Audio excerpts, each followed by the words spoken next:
According to Barbarossa's plan, the capture of Moscow was supposed to take place within the first 3 to 4 months of the war.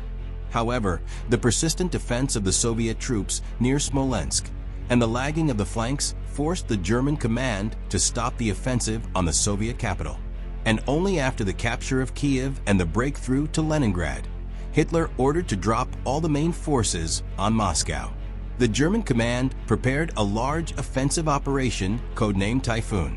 The plan of the operation provided for the defeat of the main forces of the Red Army, which had defended Moscow even before the onset of winter. For this purpose, it was assumed that the 3 powerful blows of the tank groups would disintegrate the defense of the Soviet troops, encircle and destroy the Soviet armies in the areas of western Vyazma and eastern Bryansk. Then, with strong mobile groups, bypass Moscow from the north and from the south, and in interaction with the troops advancing from the front, seize the capital of the Soviet Union. As in most of the defenders of the 1941 operation, the main problem for the Red Army troops was the uncertainty of the plans of the German command. It was expected that the Germans would advance on Moscow along the Smolensk highway, as this facilitated the movement of thousands of motorized vehicles. However, in the battle for Moscow, the German command decided to bet on the suddenness and secretly transferred from Leningrad the 4th Tank Group of General Colonel Erich Depner. For the first time in history, 3 tank groups acted in one direction at once. By the end of September 1941, the number of the Army Group of General Field Marshal Fyodor von Bock amounted to 1,800,000 people and had 1,700 tanks, more than 14,000 mortars, almost 1,500 aircraft. Soviet troops defending Moscow were united into 3 fronts: the Western General Colonel Konyev, the Bryansk General Colonel Eremenko, and the Reserve Marshal Budny. The troops of the 3 fronts numbered 1,250,000 people and had about 1,000 tanks, more than 7,500 guns and mortars. Operation Typhoon began early in the morning on September 30th, 1941. German tank groups under the command of Guderian and Depner struck in the south in the vicinity of Bryansk. Avoiding frontal attacks, the Germans went to the rear of our troops and in 3 days completely surrounded the main forces of the Bryansk front of Eremenko. On October 3rd, the Eagle was left. Using the formed gap, the German tanks rushed in the direction of Tula. A deep breakthrough of Guderian forced the command of the Red Army to take the most urgent measures. A paratrooper was thrown into the Eagle. The paratroopers, landing in the Oromtsensk highway, entered into battle with the front units of the Wehrmacht. Soon the 34th, under the command of Colonel Katakov, approached the paratroopers. Under Mtsensk, Katakov decided to ambush, letting the front units of Guderian forward. Soviet tankmen suddenly hit the Germans from the flanks and rear. In total, in the battles near Mtsensk, the 4th Tank Brigade of Katakov defeated 133 German combat vehicles.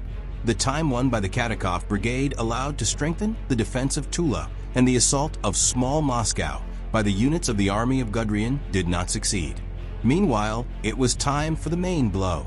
Tank groups and field armies of the Army Group Center fell on the reserve western fronts near Roslevel and Dukovshchina. German tank wedges broke through our defense and rushed to meet each other. 2 days later, the ring was finally closed. 5 Soviet armies were caught under Vyazma in Kotel. In total, under Bryansk and Vyazma, the Germans encircled 2/3 of all our troops in the western direction. Having defeated 3 Soviet fronts on October 10th, the German troops rushed to Kalinin and by the 17th took over the city. And the next day, Mazheysk and Maloroslavets were left. At the same time, when it became clear the scale of what had happened, Stalin called the general of the army Zhukov from the besieged Leningrad. Having arrived at the front and running, getting acquainted with the situation, Zhukov drew a terrible conclusion. The defense front in the western direction was actually no longer there. All roads to Moscow were essentially open. The last border on the way to the city was the Mazai line of defense, which was being built 120 kilometers from the capital.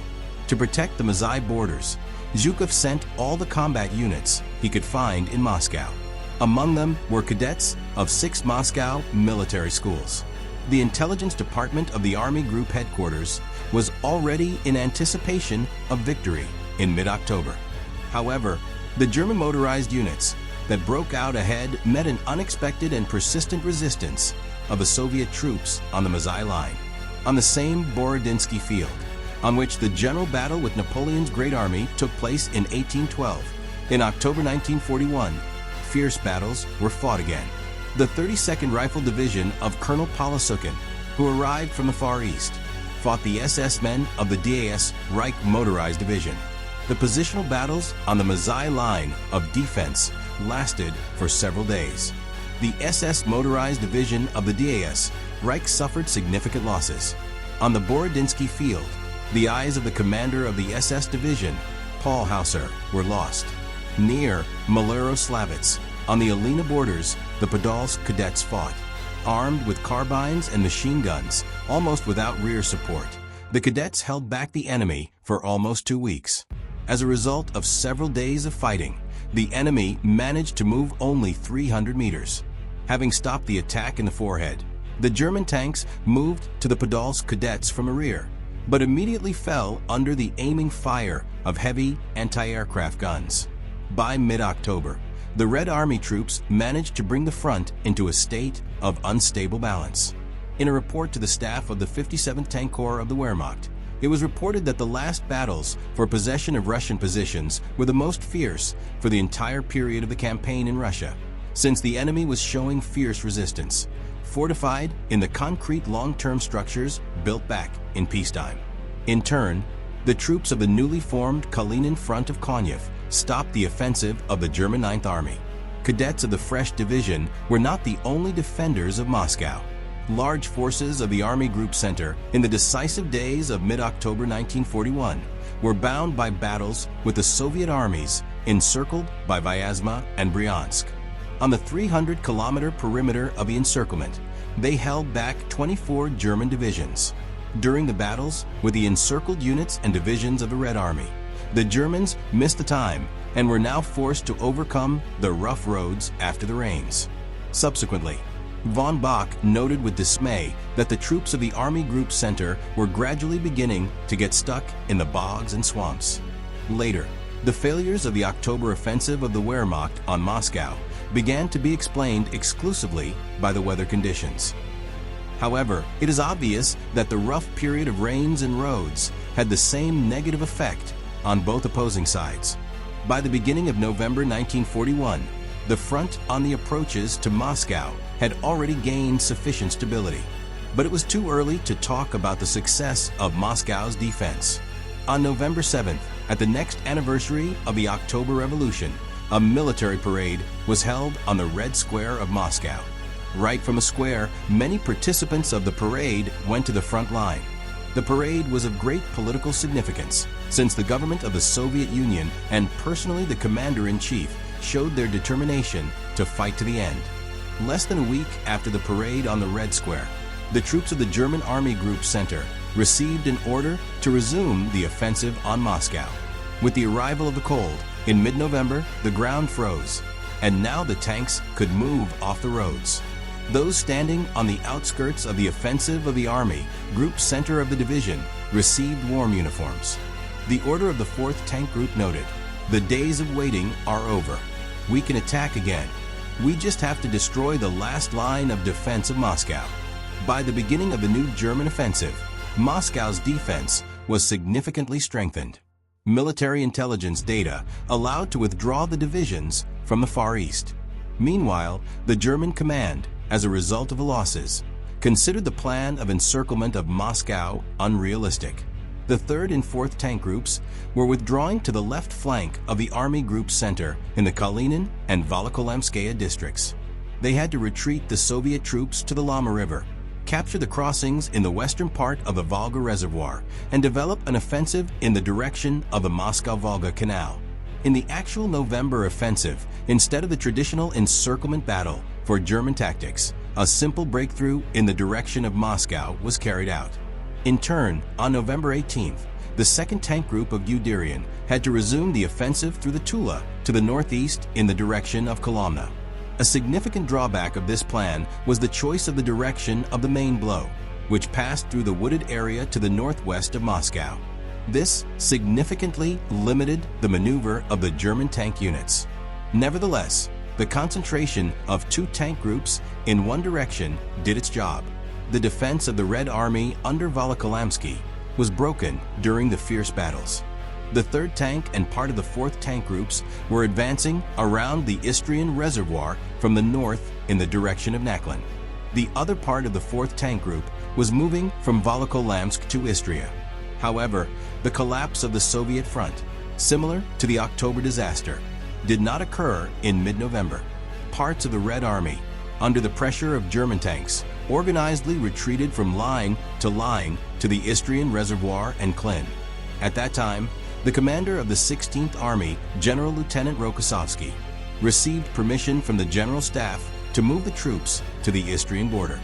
However, soon after learning about this, the commander of the Western Front, Zhukov, canceled the order to withdraw the troops beyond the Istrian Reservoir and ordered to hold the occupied border until the end.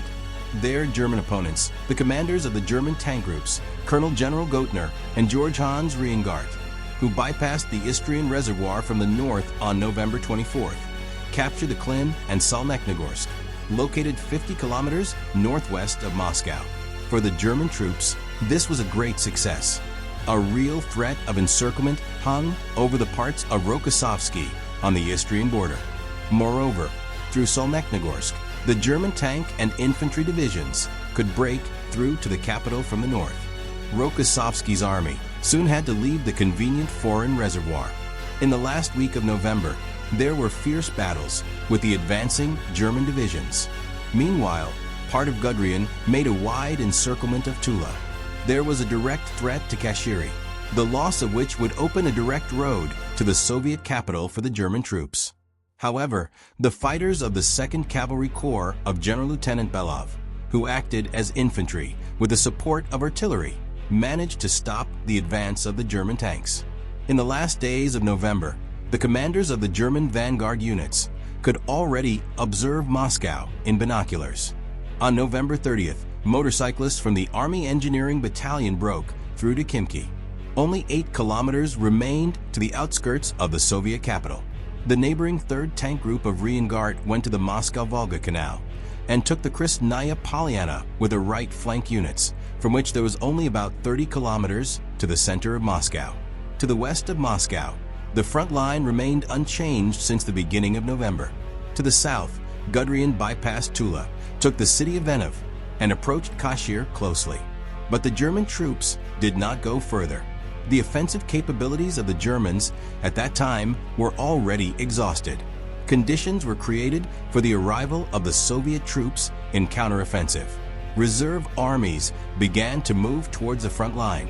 And already on November 27th, in the area of Kashir, and on November 29th, in northern Moscow, Soviet troops counterattacked the southern and northern groups of German troops. And on December 5th, the troops of the 3 Soviet fronts switched to a general counteroffensive. During the counteroffensive, parts of the Wehrmacht were thrown away from the capital for 100 to 350 kilometers. 3 days after the start of the offensive of the Red Army near Moscow, Hitler was forced to sign a directive on the transition of German troops to defense on the entire Soviet-German front. In the battle for Moscow, the German troops suffered the first major defeat since the beginning of World War II. Summing up the results of the battle for Moscow, the head of the headquarters of the 4th German Field Army, General Gunther Blumenfried, noted, "It was a turning point of our Eastern campaign. The hopes of bringing Russia out of the war in 1941 failed at the last minute.